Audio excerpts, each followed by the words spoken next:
Hey guys, we're going to continue this series of All About Roth. This is part 4. As always, this is not personal financial tax or investment advice. It's just for education. So part 4 is going to be retirement planning and Roth.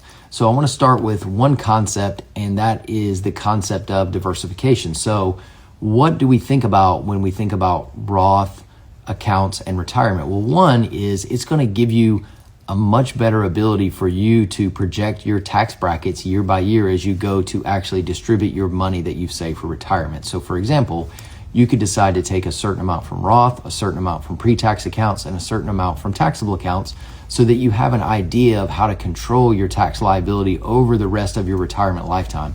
That can be really powerful. Now remember, what is considered tax-free for a Roth distribution? You have to be at least 59 and a half, and the account had to have been funded for 5 years or more. As long as you meet those requirements, then you're going to have a qualified distribution, meaning you have the freedom to do what I just described. The other thing you need to think about when it comes to Roths is the government is not going to tell you how much you have to take when.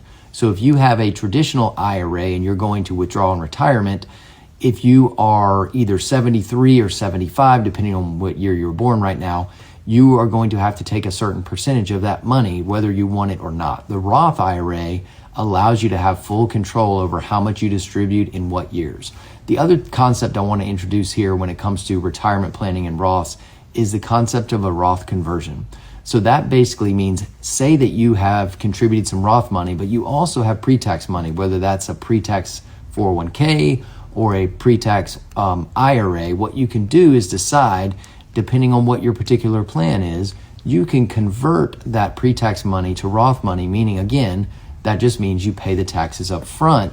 You may want to do that. Again, this is especially helpful for those that are in the early retirement phase, meaning you retire early and you actually know that you want to withdraw this money over a longer time period. Because remember, the benefit of Roth is long-term, tax-free compounding growth.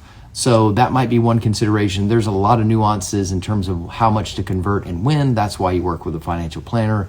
But I wanted to at least introduce the concept because this is a way that you can actually control your lifetime tax liability. It may actually be better to pay your taxes in the front end of retirement so that you don't have such a larger tax burden later in retirement. So really, those things are things you should be thinking about when it comes to Roth accounts and retirement. Hope it's helpful. I'll see you next time.